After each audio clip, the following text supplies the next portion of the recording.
MLAs के लिए है और कॉन्स्टिट्यूएंसी डेवलपमेंट फंड जिसे आप सीडीएफ कहते थे और जो एमएलए अपनी मर्जी से खर्च कर सकता था उसको लेकर भी लगभग तमाम तैयारियां मुकम्मल हो गई हैं और सरकार की तरफ से तमाम गाइडलाइंस तरतीब दे दी गई है constituency development fund CDF fund को लेकर। और यह माना जा रहा कि वजीर आला जिस दिन बजट का ऐलान करेंगे, जिस दिन बजट स्पीच पेश करेंगे ऐवान के अंदर, उसी दिन इस सीडीएफ का भी ऐलान उस बजट स्पीच के हिस्से के तौर पर देखा जाएगा। गाइडलाइंस इस तरीके की बनाई है ज़राया के मुताबिक जो जहां पर जवाबदेही भी है और ट्रांसपेरेंसी भी है, यानी शफाफियत भी है और जवाबदेही के उनसुर को भी ध्यान में रखा गया। इससे पहले एक मरकजी जब रियासती हुकूमत हुआ करती थी तो एक निज़ाम था कि किस तरीके से यह पैसा खर्च होगा। अब आप यूटी में चले गए हैं, कुछ इख्तियारात महदूद चले गए हैं, इसलिए गाइडलाइंस और ट्रांसपेरेंसी और दीगर मामलात को देखा गया है और माना जा रहा है कि तमाम चीजें फाइनलाइज की गई हैं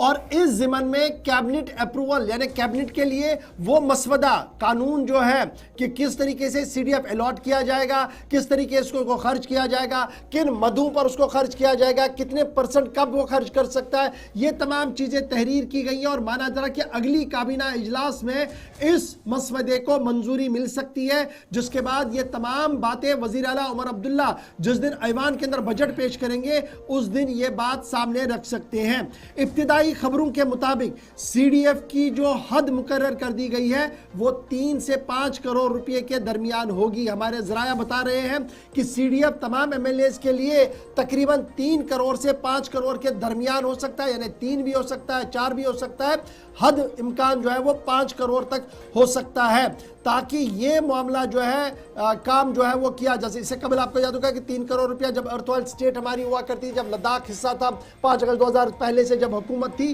तो 3 करोड़ के आसपास उसको बढ़ाकर 5 करोड़ तक लिए जाने की बात हो रही है। बजट 2025-26 जिसको जो 4 मार्च से शुरू होने जा रहा है और ये एक्सपेक्ट किया जा रहा है कि इस दौरान जब वज़ीर आला अपनी बजट स्पीच रखेंगे उसी में इस बात का भी ऐलान वो करेंगे कि बजट के दौरान और बजट साल 2025-26 के दौरान किस तरीके से एमएलएज ये पैसा खर्च कर सकते हैं। पिछले कई महीनों से लगातार मुख्तलिफ एमएलएज ये कह रहे थे कि जनाब इस चीज़ पर ज़रा जल्दी के साथ फैसला लिया जाए, ताहम नई एलोकेशन नए बजट में अंदर इस चीज़ को ध्यान में रखा गया और हमारे ज़रा जो वजारत ख़जाना के अंदर है और वज़ीर आला दफ्तर के अंदर है वो ये बता रहे हैं कि फ्रेमवर्क कंप्लीट कर दिया गया है और गाइडलाइंस बना दी गई है। काबीना इजलास के दौरान इसकी अप्रूवल होगी और इसका ऐलान वज़ीर आला उमर अब्दुल्ला करेंगे अगले महीने बजट सेशन के दौरान, यानी कॉन्स्टिट्यूएंसी डेवलपमेंट फंड जो होगा वो 3 से 5 करोड़ के दरमियान ही हो सकता है।